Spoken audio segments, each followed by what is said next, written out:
SM Store, amanah dalam muamalah. Bismillahirrahmanirrahim. Assalamualaikum warahmatullahi wabarakatuh. Innal hamdalillah nahmaduhu wa nasta'inuhu wa nastaghfiruh wa na'udzu billahi min shururi anfusina wa min sayyiati a'malina. Man yahdihillahu fala mudilla lahu wa man yudlil fala hadiya lahu. Asyhadu an la ilaha illallah wahdahu la syarika lah wa asyhadu anna Muhammadan abduhu wa rasuluhu la nabiyya ba'dah. Allahumma salli wa sallim wa barik ala nabiyyina wa habibina Muhammadin sallallahu alaihi wasallam wa ala alihi wa sahbihi wa man sara ala nahjihi wattaba'a atharahu ila yaumiddin, amma ba'd. Ma'asyiral muslimin, para ikhwan dan akhwat sekalian yang semoga senantiasa diberkahi dan dirahmati oleh Allah Subhanahu wa taala.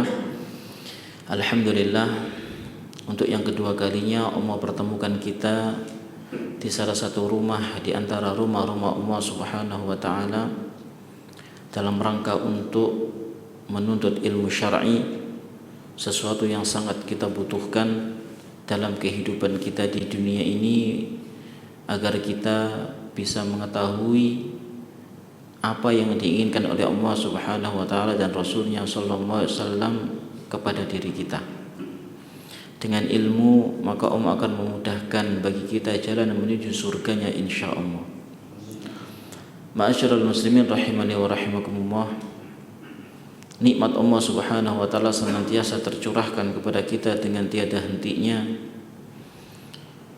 Di pagi hari ini Allah mudahkan bagi kita untuk sholat subuh secara berjamaah. Yang kata Nabi yang mulia sallallahu alaihi wasallam, man shallal bardaini dakhalal jannah. Barang siapa yang melaksanakan sholat bardain, yaitu sholat subuh dan sholat asar, dakhalal jannah, dia akan masuk surga Allah Subhanahu wa ta'ala.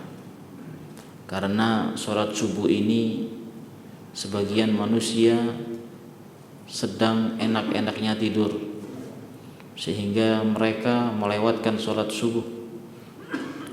Sholat asar juga banyak manusia yang melalaikannya dengan alasan sibuk kerja, kena macet dan seterusnya, sehingga dia tidak melaksanakan sholat asar. Ma'asyiral muslimin rahimani wa rahimakumullah. Ini bukan berarti sholat yang lainnya tidak ditunaikan, hanya fokus kepada subuh dan asar saja, tidak.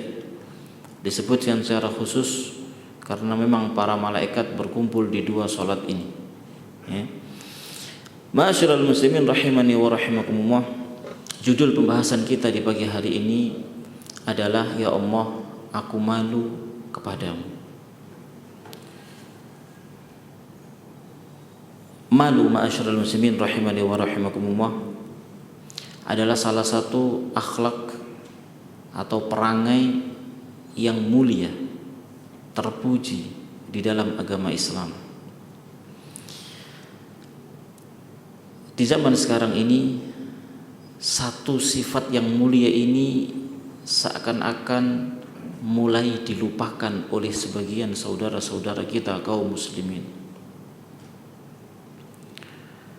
Bahkan kaum Hawa pun mereka menjadi hilang rasa malunya karena mereka mengikuti aplikasi-aplikasi tertentu, sehingga mereka menampakkan aurat mereka, joget dan seterusnya, hanya untuk viral.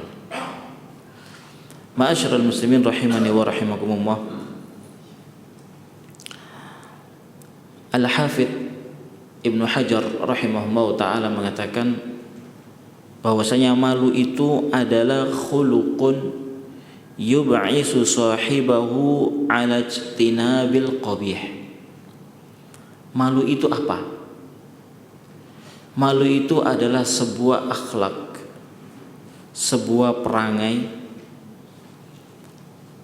yub'isu sahibahu, yang akan membangkitkan pelakunya, membangkitkan diri pelakunya ala ijtinabil qabih, untuk menjauhi segala sesuatu yang buruk atau jelek. Wa yamna'u minat taqsiri fi haqqi dzil haqq. Kemudian malu itu juga akan mencegah diri seseorang dari melakukan perbuatan taksir. Taksir itu meremehkan atau mengurangi haknya pihak orang yang memiliki hak. Jadi dengan adanya rasa malu, maka kita akan terjauhkan dari segala sifat-sifat yang buruk. Demikian pula kita tidak akan berlaku zalim kepada manusia, bahkan kepada Allah Subhanahu wa ta'ala.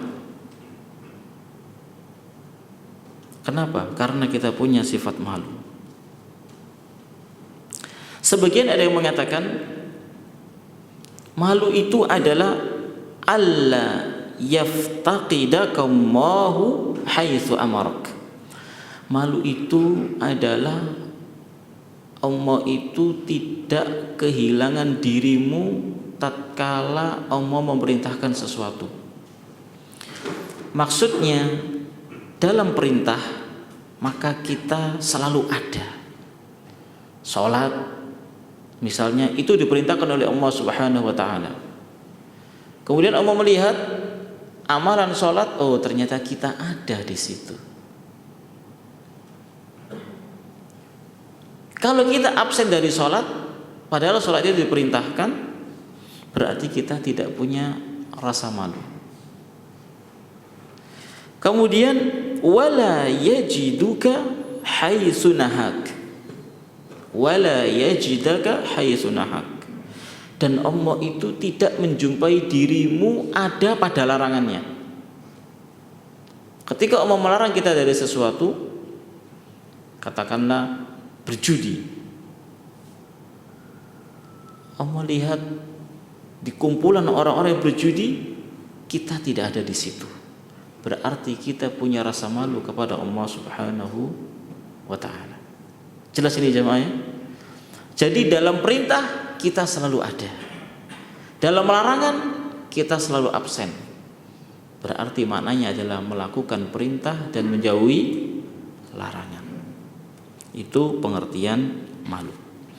Ma'asyiral muslimin rahimani wa rahimakumullah. Kenapa malu ini termasuk perangai yang terpuji, akhlak yang mulia? Karena banyak sekali keutamaan-keutamaan yang ada padanya. Yang pertama, bahwasannya malu itu merupakan salah satu sifat dari sifat-sifat Allah Subhanahu wa ta'ala. Makanya hendaknya kita berhias diri dengan sifat malu ini. Jangan sampai sifat malu ini hilang dari diri kita, karena sifat yang mulia. Dan Nabi kita yang mulia SAW juga memiliki sifat malu. Itu nanti di poin berikutnya. Jadi yang pertama, malu ini juga merupakan salah satu sifat Allah Subhanahu wa ta'ala. Apa dalilnya? Nabi kita yang mulia SAW mengatakan, innallaha hayyun karim.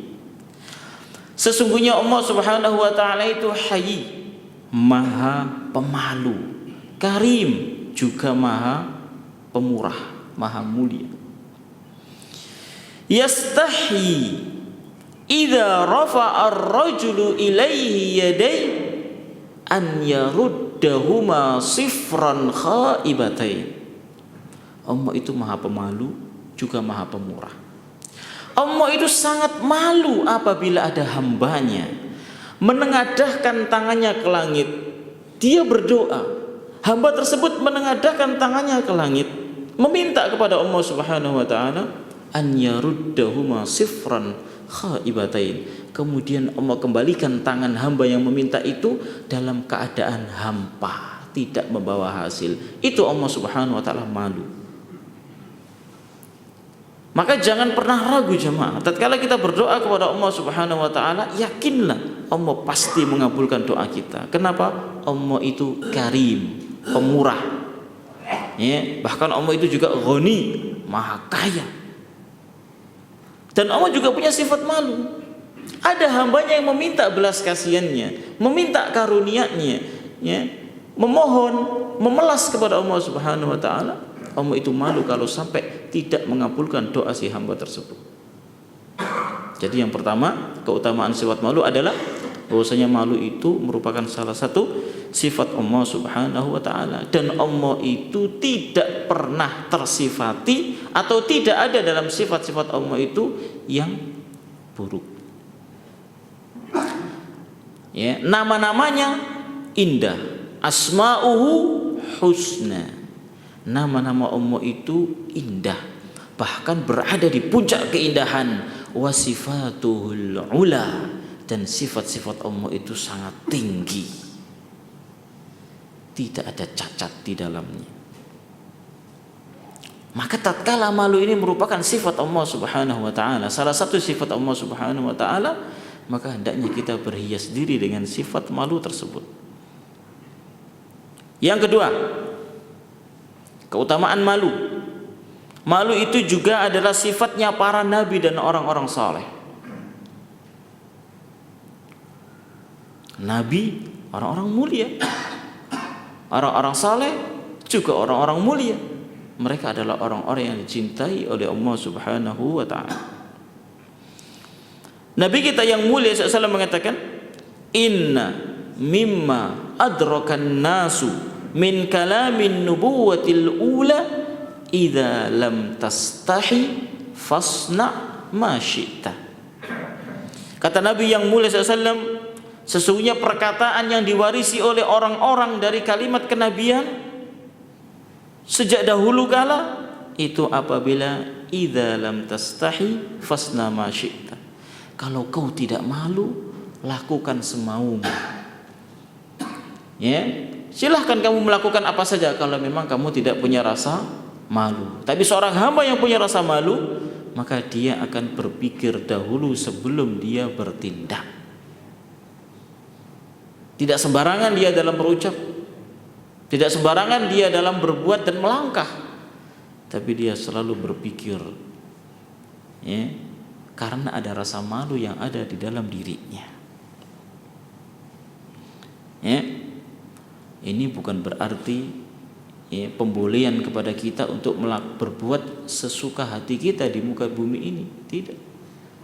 Ya, kalau kita melakukan itu berarti kita gak punya rasa malu. Dan ingat, Allah itu azabnya sangat keras. Kata Allah Subhanahu wa taala, man 'amila salihan falinafsihi wa man asaa fa'alaiha. Barang siapa yang beramal saleh, maka itu untuk dirinya sendiri. Wa man asaa fa'alaiha, dan barang siapa yang berbuat keburukan, maka itu juga untuk dirinya sendiri, bukan untuk orang lain, juga bukan untuk Allah Subhanahu wa taala. Jangan pernah mengira kita sholat itu karena Allah butuh dengan sholat kita. Tidak, jemaah. Kita yang butuh dengan sholat kita. Kenapa? Karena kita menginginkan surga Allah Subhanahu wa ta'ala. Segala sesuatu itu akan berbalas di sisi Allah Subhanahu wa ta'ala, itu meskipun kecil. Dalam surat Al-Zalzalah Allah katakan, فَمَنْ يَعْمَلْ مِثْقَالَ ذَرَّةٍ خَيْرًا يَرَهُ وَمَنْ يَعْمَلْ مِثْقَالَ ذَرَّةٍ شَرًّا يَرَهُ. Tak terkecuali Nabi kita sallallahu alaihi wasallam. Disebutkan dalam sebuah hadis riwayat Bukhari Muslim dari Abu Sa'id Al-Khudri, beliau berkata, kana an-nabiy sallallahu alaihi wasallam ashadda hayaan minal adra'i fi hidriha. Nabi itu orang yang sangat pemalu. Pemalu beliau melebihi rasa malu yang dimiliki oleh seorang gadis yang ada dalam pingitan. Wanita itu, ya, apalagi gadis, ya, yang masih selamat fitrahnya, rasa malunya itu tinggi sekali. Ya, bahkan dia jarang keluar rumah. Bukan sebaliknya, sering keluyuran. Adra, itu dia ada di dalam pingitan, selalu di rumah. Ya, jarang sekali dia keluar rumah. Karena memang wanita itu tempatnya di dalam rumah jemaah. Ya. Makanya Allah mengatakan wa qarna fi buyutikun. Wahai wanita, diamlah kalian di dalam rumah kalian. Yang keluar itu laki-laki. Mereka berjalan di bumi Allah Subhanahu wa taala dalam rangka untuk mencari nafkah, menunaikan tanggung jawabnya sebagai seorang suami dan ayah. Wanita diam di rumah, jangan dibalik. Ini ada laki-laki yang diam di rumah, wanitanya yang kerja. Ya, wanitanya yang kerja. Ini terbalik, sehingga tidak jarang ya dijumpai terjadi hal-hal yang tidak diinginkan. Kemudian ma'asyiral muslimin rahimani wa rahimakumullah, yang ketiga, malu itu apabila ada dalam diri kita, maka sifat malu ini tidak akan mendatangkan kecuali kebaikan pada diri kita. Kata Nabi yang mulia SAW, al-haya'u la ya'ti illa bi khair. Malu itu tidaklah mendatangkan sesuatu kecuali kebaikan semata-mata, murni kebaikan. Bahkan dalam hadis yang lain Rasul katakan al-haya'u khairun kulluhu. Malu itu semuanya baik. Ya, malu itu adalah semuanya baik. Namun ingat, hadis ini malu itu semuanya baik, ya, maksudnya itu bahwasannya pada asalnya malu ini memang baik, sifat malu ini. Tapi kalau sampai sifat malu ini menyebabkan dia menyia-nyiakan hak Allah Subhanahu wa taala, kenapa gak sholat? Malu nanti kelihatan orang, dikira alim. Ini malu bukan pada tempatnya. Ya, malu bukan pada tempatnya. Kenapa kajian gak bertanya padahal ada pertanyaan dalam hatinya? Malu saya, dikira saya orang yang gak ngerti. Emang gak ngerti? Kenapa gak tanya? Nabi kita yang mulia SAW mengatakan, innama syifa'ul 'iyyis su'al. Sesungguhnya obatnya kebodohan atau tidak tahu itu adalah bertanya. Ucapan ini beliau keluarkan, beliau ucapkan tatkala ada sebuah kejadian, ya, adanya sahabat yang meninggal karena mandi besar padahal di kepalanya ada luka. Ya, dia bertanya kepada sahabat-sahabat yang lainnya, saya ini ada luka di kepala. Dan saya sangat khawatir kalau saya mandi, sedangkan saya junub. Saya khawatir kalau saya mandi, nyawa saya melayang. Dia udah mau perkirakan ini orang yang luka. Kemudian dikatakan oleh teman-temannya, kami tidak mendapati rukhsah pada dirimu. Kalau junub ya mandi. Akhirnya dia memaksakan dirinya mandi betul, setelah mandi meninggal dunia. Sampailah kabar itu kepada Nabi yang mulia SAW, dan sangat marah Nabi yang mulia SAW. Ya. Ini sebagai pelajaran bagi mereka juga bagi kita, ya, pentingnya kita bertanya. Makanya ada, ya, pepatah mengatakan malu bertanya sesat di jalan. Ma'asyiral muslimin rahimani wa rahimakumullah. Yang keempat, malu itu termasuk salah satu cabang dari keimanan. Ini keutamaan malu yang keempat. Kata Nabi yang mulia SAW, wal haya'u syu'batun minal iman. Malu itu merupakan bagian dari keimanan. Ya, hadisnya panjang. Ya, Nabi menyebutkan al imanu bid'un wa sab'una au bid'un wa sittuna syu'batan. Iman itu ada 73 cabang lebih, ya, atau 60 cabang lebih, 60 atau 70 cabang lebih. Yang paling utama qaulu la ilaha illallah, iman yang paling tinggi. Yang paling rendah adalah imatatul adza anit thariq, menyingkirkan gangguan di jalan. Mungkin ada kulit pisang, mungkin ada kayu, mungkin ada paku di jalan, kita hindarkan, kita pinggirkan agar jangan sampai mengenai saudara kita. Itu juga bagian dari iman. Sebagian orang ada yang buang kulit pisang sembarangan, sehingga ada orang berjalan kepleset. Enggak boleh. Kita itu disuruh menghindarkan gangguan di jalan, malah menimbulkan gangguan di jalan. Singkirkan. Ini bagian dari iman. Kemudian Nabi mengatakan wal haya'u syu'batun minal iman. Baik. Kemudian keutamaan berikutnya, Allah Subhanahu wa taala itu sangat cinta kepada orang-orang yang memiliki rasa malu. Ini keutamaannya. Jadi ketika kita memiliki rasa malu berarti kita akan dicintai oleh Allah Subhanahu wa taala, jemaah.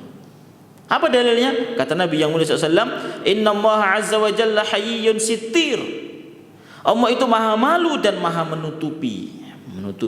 Jemaah, kita itu punya aib. Semua kita punya aib. Ya, dan aib itu Allah tutupi. Dan jangan pernah dibuka. Kita ceritakan kepada orang lain aib kita, jangan.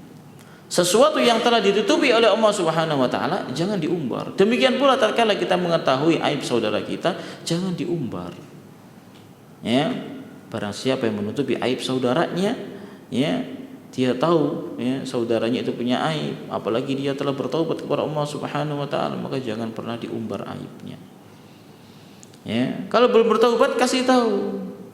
Ya, bahwasanya antum ada kesalahan seperti ini, seperti itu, ya, bertobatlah kepada Allah Subhanahu wa taala, bukan dijadikan bahan gunjingan. Yuhibbul haya'a was-sitra. Allah itu cinta rasa malu dan cinta as-sitr, ketertutupan. Maksudnya bukan berarti jadilah kita orang yang tertutup gitu, bukan. Lanjutan hadisnya, fa idza tasala ahadukum falyastatir. Apabila salah seorang di antara kalian itu mau mandi, maka hendaklah dia menutupi dirinya. Berarti kamar mandi harus ada pintunya. Kalau kencing di toilet, jangan sampai kelihatan aurat kita. Ya. Demikian pula dengan aib, ya. Hendaknya kita tidak boleh mengumbar aib diri kita atau aib orang lain. Kemudian keutamaan berikutnya, saya persingkat karena pembahasannya rada panjang. Malu adalah akhlak para malaikat. Oh, keutamaannya banyak sekali, jemaah. Kata Nabi yang mulia SAW, ala astahyi min rajulin tastahyi minhul malaikah. Tidakkah aku ini malu kepada seseorang yang malaikat itu malu juga kepada orang itu? Maksudnya adalah Utsman ibn Affan. Utsman ibn Affan adalah orang yang sangat pemalu. Sampai pun Nabi ketika ketemu dengan Utsman bin Affan beda ketika ketemu dengan Abu Bakar dan Umar. Ketika ketemu dengan Abu Bakar dan Umar, Rasulullah SAW lebih santai, ya, lebih santai. Ya, cara duduk beliau pun lebih santai. Tapi kalau ketemu Utsman, meskipun menantu beliau sendiri, beliau perbaiki, ya, beliau rapikan kembali pakaian beliau sallallahu alaihi wasallam. Ya. Jadi tidak sesantai ketika ketemu dengan Abu Bakar dan Umar. Ditanya oleh Umar seingat anak, kenapa Anda melakukan seperti itu wahai Nabi? Ya, tadi ketika bersama dengan kita Anda sesantai itu, ketika Utsman datang Anda membenarkan, ya, pakaian Anda, ya, dirapi-rapiin begitu. Ya, kemudian kata Nabi, aku malu kepada Utsman. Ya, malaikat pun malu kepada Utsman ibn Affan radhiyallahu taala an. Kemudian berikutnya yang ketujuh, malu adalah akhlak Islam. Kata Nabi yang mulia SAW, inna likulli dinin khuluqa. Setiap agama itu ada akhlaknya. Wa khuluqul islami al-haya. Dan akhlaknya Islam itu adalah malu. Jadi malu itu merupakan perangai atau akhlak dalam agama kita. Kemudian ma'asyiral muslimin rahimani wa rahimakumullah, berikutnya yang terakhir, malu itu akan mengantarkan kita ke dalam surga Allah Subhanahu wa taala. Kata Nabi yang mulia SAW, al-haya'u minal iman wal imanu fil jannah. Malu itu adalah bagian dari iman, sedangkan iman itu tempat kembalinya di surga. Kita beriman, maka insya Allah kita, tempat kembali kita adalah surga Allah Subhanahu wa taala. Wal bada'u minal jafa. Adapun perkataan kotor itu adalah bagian dari tabiat kasar, perangai yang kasar. Wal jafa'u finnar. Dan tabiat kasar itu tempatnya di neraka Allah Subhanahu wa taala. Kemudian ma'asyiral muslimin rahimani wa rahimakumullah, pengertian malu sudah, keutamaan malu sudah. Sekarang muncul suatu pertanyaan. Sudahkah kita malu kepada Allah Subhanahu wa taala? Ataukah belum? Banyak orang mengatakan aku malu kepada Allah Subhanahu wa taala. Tapi terkadang itu sebatas di bibir. Untuk mengetahui kita itu telah benar-benar malu kepada Allah ataukah tidak, coba nanti timbang diri kita dengan hadis berikut. Nabi yang mulia sallallahu alaihi wasallam mengatakan, istahyu minallahi haqqal haya. Malulah kalian kepada Allah Subhanahu wa taala dengan sebenar-benarnya malu.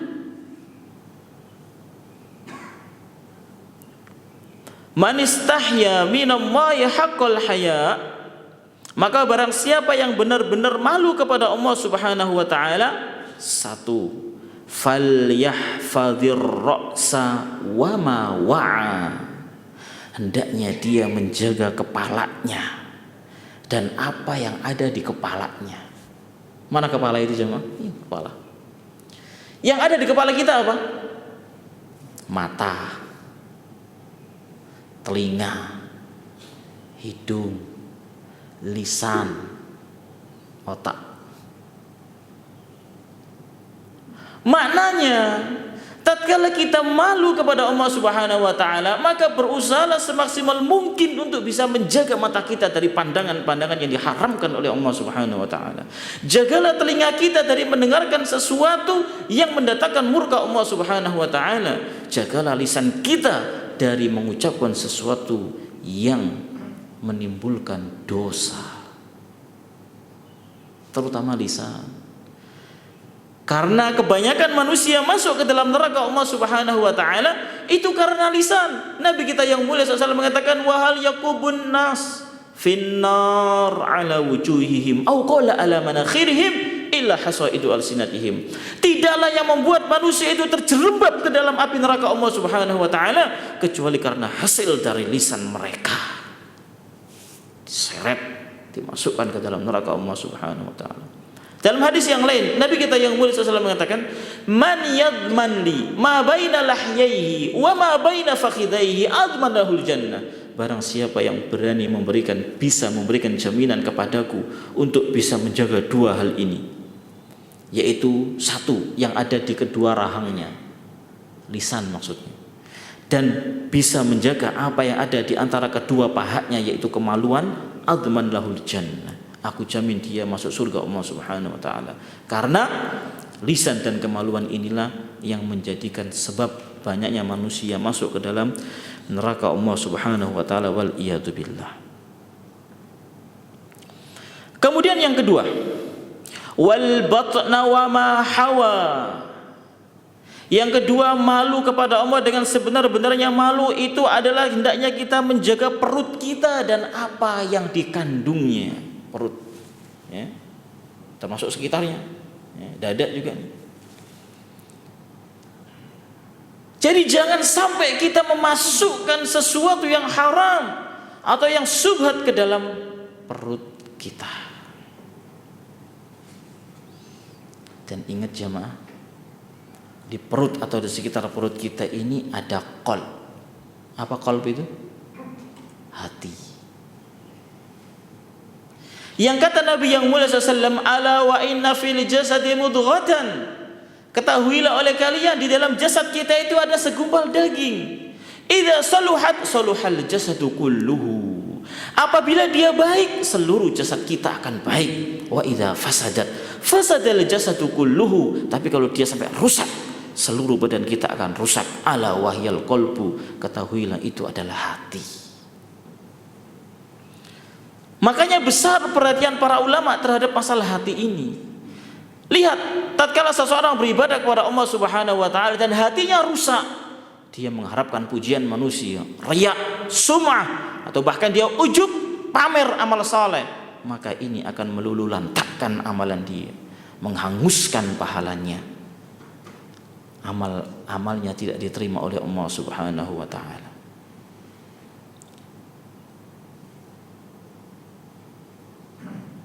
Kemudian yang ketiga, wal yadhkuril mauta wal bila. Seorang yang benar-benar malu kepada Allah hendaknya dia selalu ingat akan kematian, wal bila, dan rusaknya atau busuknya jasad. Ketika masih hidup bagus jasad kita, tapi kalau sudah mati rusak jemaah. Jadi perbanyak mengingat kematian. Selalu ingat mati, ingat akhirat. Karena itulah yang diwasiatkan oleh Nabi kita yang mulia sallallahu alaihi wasallam. Karena setiap jiwa itu pasti akan mati. Jangan sampai kita lalai dengan kehidupan dunia dan lupa dengan kehidupan akhirat. Masih ada kehidupan setelah kehidupan dunia. Bahkan perjalanan kita masih panjang jemaah. Cuman dunia ini adalah tempat untuk menanamnya. Maka apabila kita tidak memanfaatkan waktu kita dengan sebaik-baiknya selama hidup kita di dunia untuk beribadah kepada Allah Subhanahu wa taala secara baik dan benar, maka habislah kita, hancurlah kita. Tidak lama kita hidup di dunia ini. 60 tahun, 70 tahun kita hengkang dari dunia ini pindah kepada alam barzah. Jangan sampai terjadi kepada kita seperti apa yang terjadi kepada orang-orang yang telah mendahului kita, dari kalangan musyrikin, dari kalangan munafikin, orang-orang yang menyesal tatkala jasad berpisah dari nyawa, ruh telah berpisah dari raganya. Apa kata mereka? Rabbirji'uni, ya Allah tolong kembalikan aku ke dunia. La'alli a'malu salihan fima taraktu. Aku akan beramal saleh ya Allah. Kau perintah aku sholat, tapi aku tinggalkan sholat selama hidup di dunia. Dan aku sekarang baru sadar, aku menyesal, menangis dia. Tapi apa bisa kembali jemaah? Tidak. Apa kata Allah? Kalla, sekali-kali tidak, enggak bisa. Innaha kalimatun huwa qailuha wa min waraihim barzakhun ila yaumi yub'atsun. Itu hanyalah sebuah ucapan yang hanya bisa diucapkan saja. Di depan dia ada alam barzah. Sampai kapan dia di situ? Ila yaumi yub'atsun, sampai nanti hari kebangkitan. Tinggal penyesalan jemaah. Allah sudah katakan kepada kita dalam Al-Qur'anul Karim, Allah katakan wa'bud rabbaka hatta ya'tiyakal yaqin. Sembahlah Allah, beribadahlah kepada Allah sampai kapan? Sampai datang kematian kepada kita. Baru itu berhenti kita beribadah kepada Allah Subhanahu wa taala. Maka dalam masalah perintah, jadilah kita orang yang depan. Dalam masalah larangan, jadilah kita orang yang paling jauh dari larangan Allah Subhanahu wa taala. Setiap jiwa yang bernyawa pasti meninggal dunia. Kullu nafsin dha'iqatul maut. Sekalipun kita berada di benteng yang tinggi dan kokoh, walau kuntum fi burujin musyayyada, kata Allah Subhanahu wa taala, maka ainama takunu yudrikumul maut. Di mana saja kamu berada, niscaya kematian itu akan datang menghampirimu. Yang ke berapa sekarang jemaah? Ya? 4. Masya Allah, perhatian. Yang keempat, wa man aradal akhirata taraka zinatad dunya. Barang siapa yang menginginkan kehidupan akhirat, maka dia pasti akan meninggalkan, rela dia meninggalkan zinatad dunya, segala perhiasan dunia. Ini yang keempat. Jadi jangan sampai kita menjadi hamba-hamba dunia.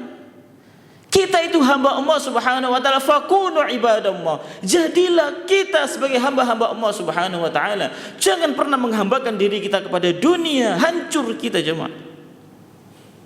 Jangan sampai terfitnah dengan dunia sehingga akan melalaikan kita dari akhirat. Apa kata Allah Subhanahu wa taala dalam Al-Qur'anul Karim?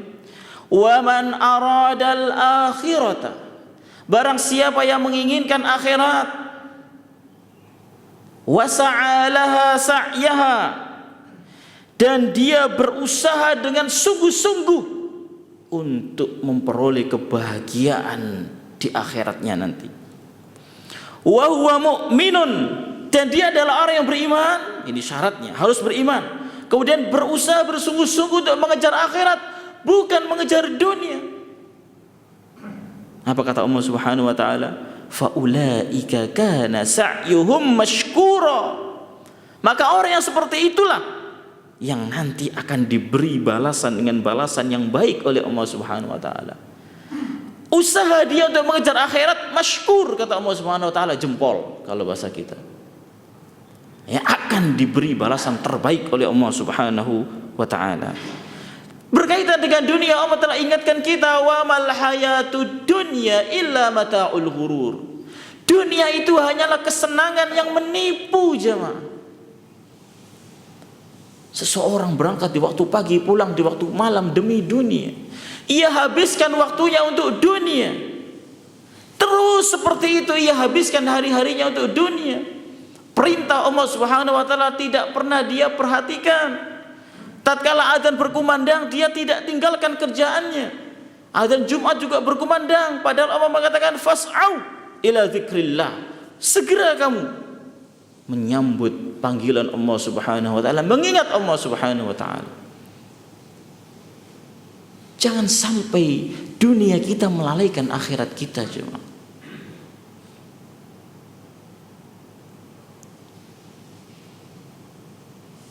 Para ulama mengatakan bahwasanya cinta dunia ini adalah pokok kejelekan, sumber segala keburukan.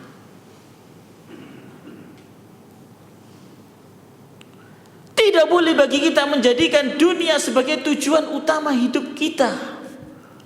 Jadilah kita orang yang obsesinya itu akhirat, bukan dunia. Berusaha susah payah menumpuk-numpuk harta, seakan-akan harta itu akan membuat dirinya kekal. Semakin banyak harta semakin panjang umur. Kenapa bahagia? Tidak, jemaah. Lihat surat Al-Humazah. Wailul likulli humazatil lumazah alladzi jama'a malan wa 'addada. Dia mengumpulkan harta dan selalu menghitung-hitungnya. Tahun ini 1 miliar hartanya, tahun berikutnya menjadi 2 miliar.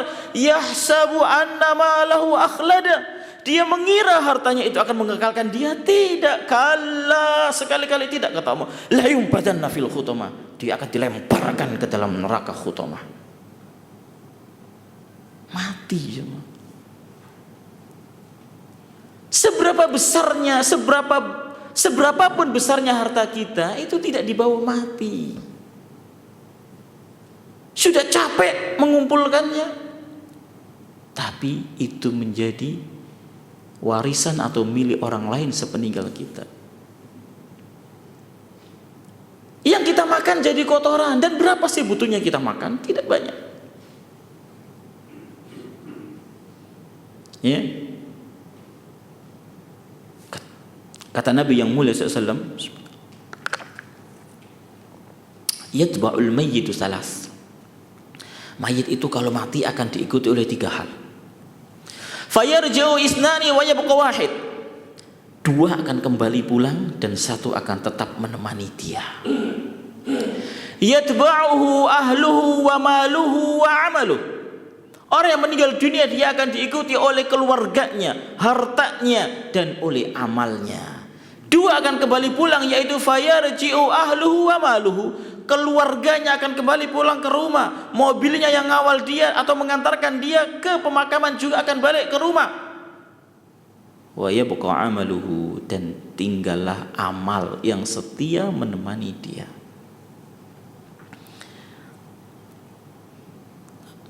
Allah Subhanahu wa taala katakan dalam surat Hud ayat 15 sampai 16, "Man kana yuridul hayatad dunya wa zinataha." Barang siapa yang menginginkan, menghendaki kehidupan dunia dan segala perhiasannya, nuwaffi ilaihim a'malahum fiha wa hum fiha la yubkhasun. Kami berikan dunia, akan kami berikan kepada dia. Enggak dikurangi sedikit pun, dikasih. Ya. Kemudian apa kata Allah? Ulaika alladzina laisa lahum fil akhirati illan nar. Tapi mereka-mereka yang menjadikan tujuan hidupnya untuk dunia, tidak ada bagian bagi mereka di akhirat kecuali neraka. wa habita ma sana'u fiha wa batilum ma kanu ya'malun.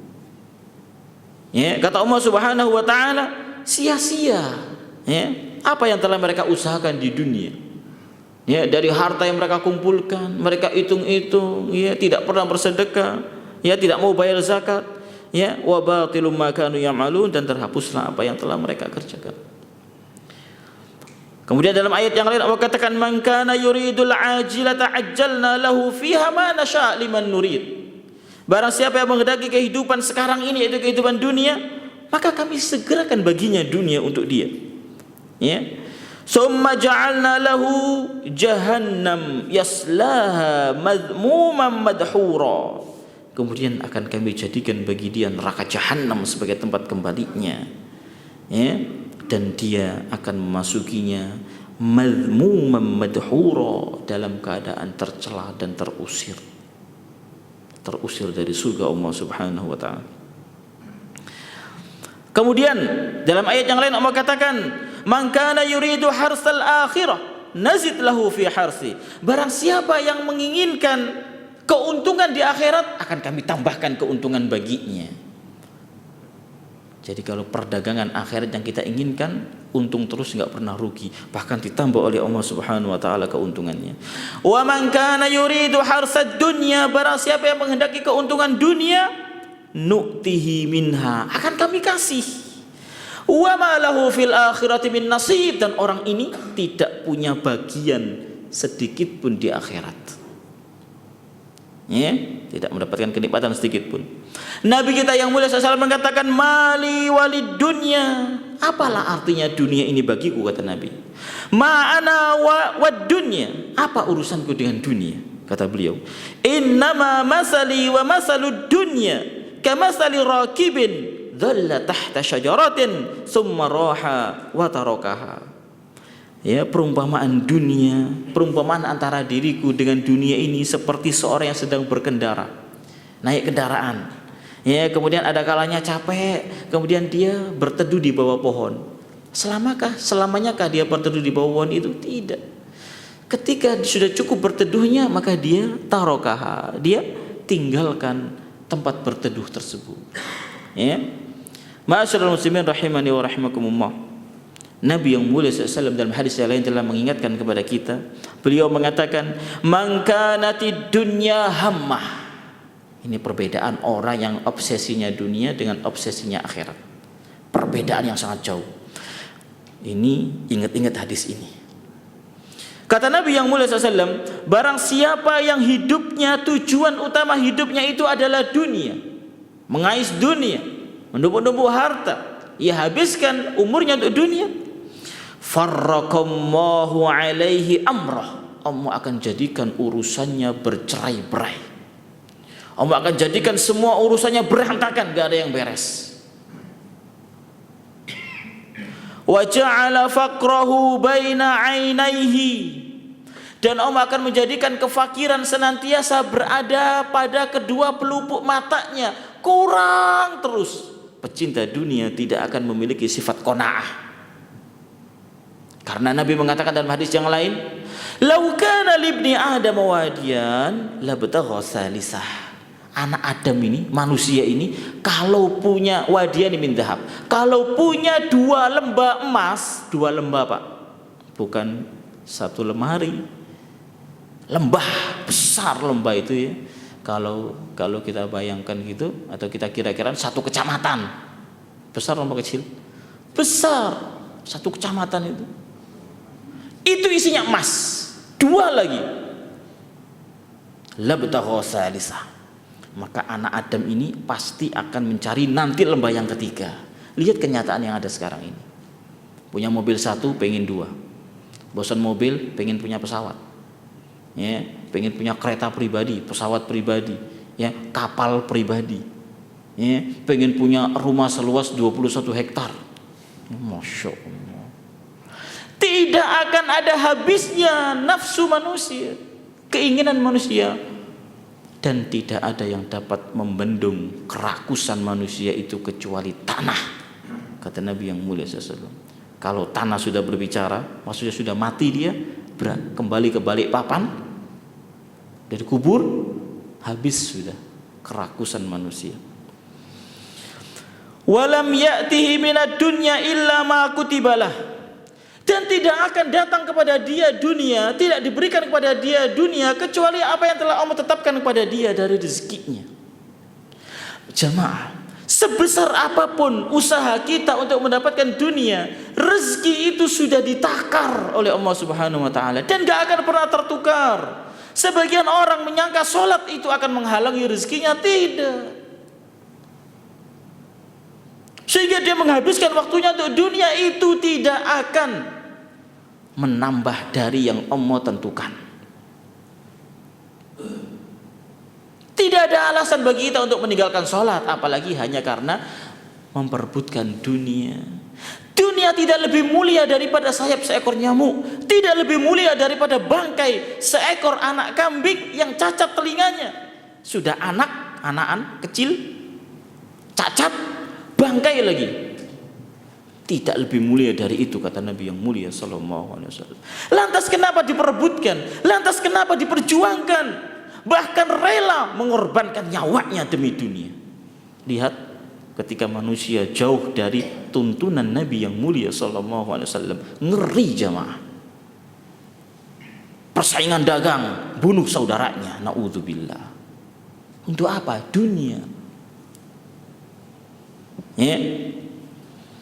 Kemudian kata Nabi yang mulia sallallahu, "Wa man kanatil akhiratu niyatahu." Tapi sebaliknya, orang yang niatnya itu dalam hidupnya itu selalu akhirat, obsesinya akhirat, ambisinya akhirat, jama'allahu lahu amrah, Allah akan sederhanakan urusannya, Allah kumpulkan urusannya, Allah jadikan semua urusannya menjadi beres. Ya. Bahkan terbukti jemaah. Saya dulu punya kawan seorang manajer di salah satu perusahaan minyak bumi di Jakarta. Ya. Beliau prestasi kerjanya bagus. Orang yang sangat taat kepada Allah Subhanahu wa taala, rajin baca Al-Qur'an, menunggu klien, ya, maka dia tidak sia-siakan waktunya, ya, dia baca Al-Qur'anul Karim. Masya Allah, berkah waktunya. Dan dia merasakan keberkahan yang luar biasa tatkala akhirat jadi obsesinya. Dia rubah orientasi hidupnya. Seketika itu berubah kehidupannya. Allah mudahkan semua urusannya. Bahkan disuruh naik pangkat pun dia nggak mau. Kenapa? Dunia dikejar gak akan ada habisnya, katanya. Saya sudah merasa nyaman dengan yang sekarang ini, dan saya tahu konsekuensinya kalau naik pangkat, kesibukan akan bertambah, dan saya khawatir Al-Qur'anku tidak terbaca lagi. Subhanallah. Dia tidak berambisi, padahal prestasinya bagus. Kalau dia mau naik pangkat untuk menjadi presiden dalam perusahaan, bisa. Sangat bagus prestasinya dalam perusahaan, tapi dia nggak mau. Didorong berkali-kali pun nggak mau, dipaksa nggak mau. Dia mendahulukan yang lain. Kenapa? Sudah tertanam dalam hatinya kecintaan terhadap akhirat. Bahkan dia merasa gundah kalau tidak membaca Al-Quran dalam setiap harinya. Lihat jemaah. Selalu dia berpikir bagaimana saya bisa membaca lebih banyak ayat-ayat Allah Subhanahu wa taala. Bahkan dia berusaha menghafal, pulang kerja di setel itu, ini pakai mobil dia di setel tape-nya atau HP-nya di setel. Dengerin bacaan Al-Qur'an untuk menghafal. Sambil murojaah, Masya Allah, bisa hafal jemaah. Ada keinginan. Ya. Wa ja'ala ghinahu fi qalbi. Kemudian Allah akan jadikan kekayaan dalam hatinya. Senantiasa dia merasa qanaah dari apa yang telah Allah berikan kepada dia. Selalu dia bersyukur kepada Allah Subhanahu wa taala, tidak pernah kufur. Sehingga kenikmatan itu akan selalu ditambah oleh Allah Subhanahu wa taala. Wa atathu dunya wa hiya raghimah. Dunia akan dipaksa datang kepada dia, dan dunia akan datang kepada dia dalam keadaan hina dina. Maka jangan pernah menghinakan diri kita kepada dunia. Jadikan dunia yang menghinakan diri kepada kita. Jangan pernah mengejar, karena tidak akan ada habisnya. Biarlah dunia yang mengejar kepada kita. Ada seseorang pebisnis, sukses dia. Ya, suatu hari ada orang datang menawarkan barang kepada dia dengan harga yang murah, berkualitas murah, tidak seperti yang biasa dia dapatkan. Tapi saat itu dia sedang duduk di masjid berzikir kepada Allah Subhanahu wa taala. Ada apa kamu datang? Pak, saya ada tawaran barang. Bagus barangnya, ori, harganya sangat miring. Berapapun barang yang kamu tawarkan kepada saya nggak mau. Kamu keluar, jangan ganggu saya sedang berzikir kepada Allah Subhanahu wa taala. Bayangkan jemaah. Bukan kok keluar, mana barangnya? Enggak. Dia tidak mau diganggu sedang berzikir kepada Allah Subhanahu wa taala. Sedang baca Al-Qur'an, sedang membaca zikir pagi dan zikir pagi dia. Enggak mau dia. Enggak mau diganggu. Ya silahkan kamu jual kepada orang lain. Kalau kamu mau aku beli, tunggu aku sampai selesai. Betapa besarnya perhatian dengan akhirat. Ya. Kata Imam Ibnu Qayyim rahimahullah taala, muhibbud dunya la yanfakku min salas. Pecinta dunia tidak akan pernah terlepas dari 3 hal ini. Bukan pecinta akhirat, tapi pecinta dunia, dia tidak akan pernah terlepas dari 3 hal ini dalam kehidupannya. Ya. Yang pertama, hammun lazimun. Dia akan senantiasa merasa gelisah, merasa sedih yang terus menerus, akan senantiasa terkena penyakit ham atau terkena ham, gelisah terus. Ya, karena ya rumit dunia itu cuma menyibukkan hati betul. Maka dia akan selalu gelisah. Ya, dia pikir ini nanti untung apa rugi, terus gitu dia. Gak pernah merasakan tenang jiwanya. Selalu berada dalam kegelisahan, takut bangkrut lah. Ya, takut keuntungannya sedikit lah. Wa ta'abun daim. Yang kedua, seorang pecinta dunia, dia akan selalu merasakan letih dan capek yang berkelanjutan, tidak akan ada habisnya. Kenapa? Karena dia mengejar sesuatu yang tidak akan pernah lelah untuk dikejar. Sebesar apapun kekuatan kita, kita paksakan untuk mengejar dunia, dunia tidak akan pernah capek. Kita yang akan capek mengejarnya. Rugi jemaah. Jangan dikejar, biarkan dia datang kepada kita. Bagaimana caranya? Jadikan akhirat sebagai obsesi kita. Jangan mau dikalahkan dengan dunia. Kemudian yang ketiga, wa hasratun la tanqadhi. Dan kerugian yang tidak pernah berhenti. Ya. Capek berkepanjangan, kerugian yang enggak pernah berhenti, dan selalu dalam keadaan gundah gulana, galau, sedih. Itulah keadaan orang-orang yang cinta dengan dunia. Ma'asyiral muslimin rahimani wa rahimakumullah. Jadi ingatlah selalu nikmat yang telah Allah Subhanahu wa taala berikan kepada kita. Nikmat itu disyukuri. Bagaimana cara mensyukurinya? Adalah dengan taat kepada Allah Subhanahu wa taala, senantiasa bersyukur kepada Allah Subhanahu wa taala, dan selalu ingat Allah Subhanahu wa taala. Kemudian terakhir, ma'asyiral muslimin rahimani wa rahimakumullah, bagaimana ya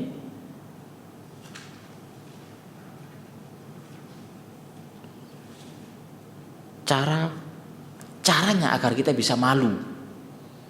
Kalau tadi kan ciri-cirinya ada berapa tadi? 4 ya.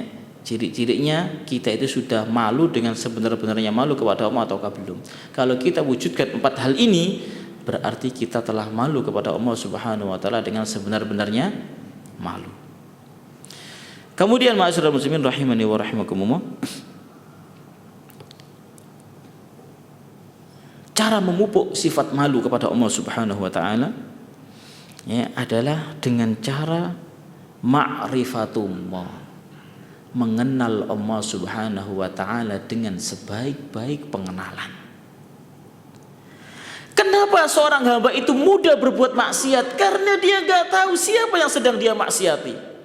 Makanya Bilal bin Sa'ad pernah mengatakan, la tandur ila sigharil ma'siyati. Jangan pernah lihat kepada kecilnya maksiat yang kamu lakukan. Kecil ataupun besar, namanya maksiat tetap maksiat. Walakin undur ila man asait. Tapi lihat siapa yang sedang kamu maksiati. Meskipun kecil, tapi kamu telah bermaksiat kepada Allah Subhanahu wa ta'ala. Rabbul Izzati wal Jalal. Rabb yang maha agung, maha perkasa, maha mulia. Jadi semakin kita kenal Allah Subhanahu wa ta'ala, semakin kita dekat Allah Subhanahu wa ta'ala,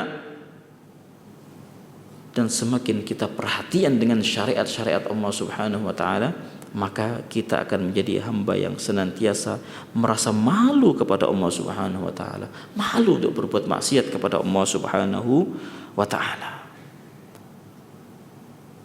Kenali Allah Subhanahu wa ta'ala melalui tauhidnya, rububiyah, uluhiyah, asma dan sifatnya. Khususnya asma dan sifat ini pintu yang sangat bagus dalam mengenal Allah Subhanahu wa ta'ala. Allah itu punya banyak nama, itu bukan sekedar nama jemaah. Pelajari. Ya, bahkan ada sebuah buku fikih Asmaul Husna. Ya, karena Allah senang dipelajari nama-namanya, kemudian kita amalkan dalam keseharian kita. Allah punya nama, ya, misalkan Ar-Rahman, Ar-Rahim. Ya, Allah Subhanahu wa ta'ala itu maha pengasih, maha penyayang, maka kita minta kasih sayang kepada Allah. Allah itu maha pengampun, maka kita minta ampun kepada Allah dengan berdoa. Ya Ghaffar, ighfirli, ya Razzaq, urzuqni. Allah senang. Ya, itu caranya kita mengenal Allah Subhanahu wa ta'ala. Yang kedua, dengan mentadaburi alam. Ya, dengan mengenal nama dan sifatnya, kemudian dengan mengenal tanda-tanda kekuasaan di alam dunia ini. Ada kalanya antum pergi ke gunung, jangan hanya sebatas untuk refreshing, tapi antum tafakkur. Karena Allah mengatakan inna fi khalqis samawati wal ardi wa ikhtilafil laili wan nahar la ayat li ulil albab. Penciptaan langit dan bumi, pergantian siang dan malam, itu ada tanda-tanda kekuasaannya, dan itu hanya bisa dicermati oleh orang-orang yang berakal. Li ulil albab. Dia ketika melihat alam, Rabbana ma khalaqta hadza batila. Ya Allah, kau ciptakan alam dunia ini lengkap dengan segala isinya.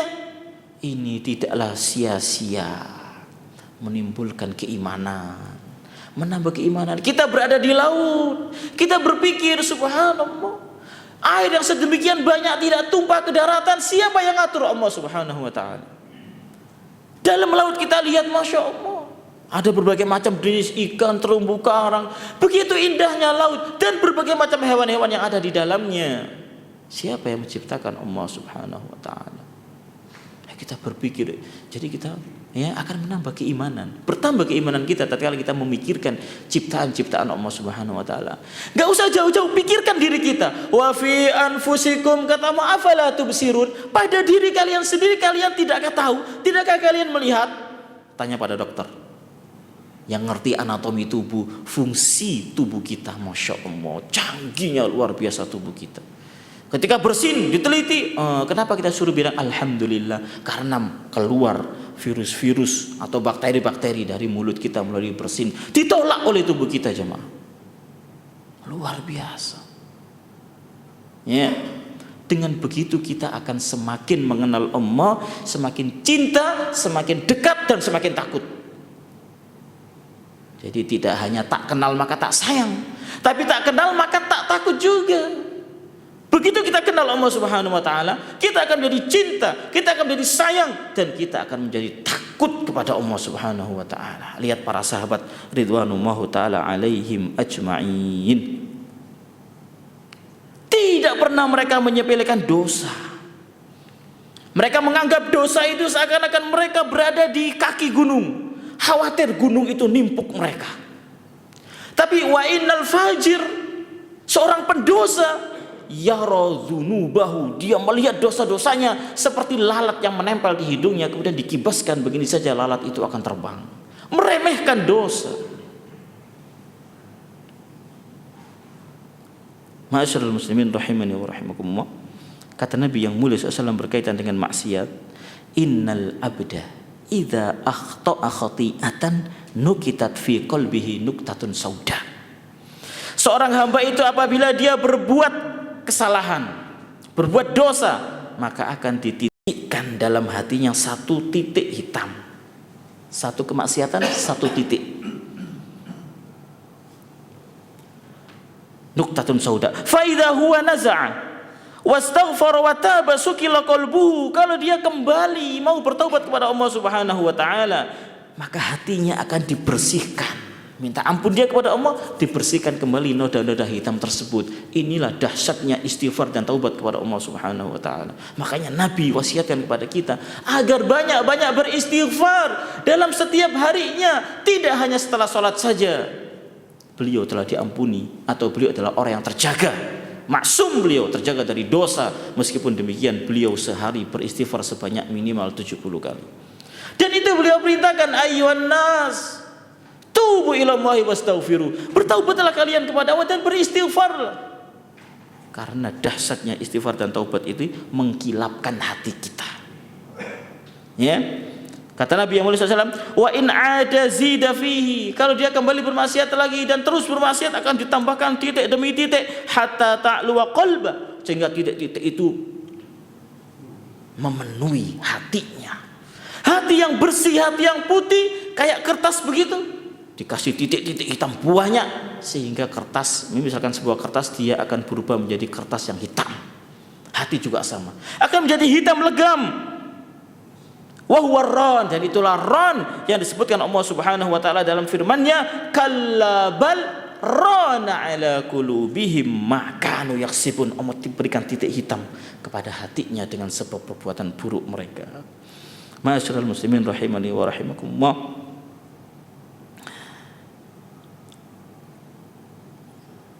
Demikian yang dapat kita sampaikan dalam kesempatan kita kali ini. Semoga bermanfaat bagi kita semuanya. Ada pertanyaan jemaah?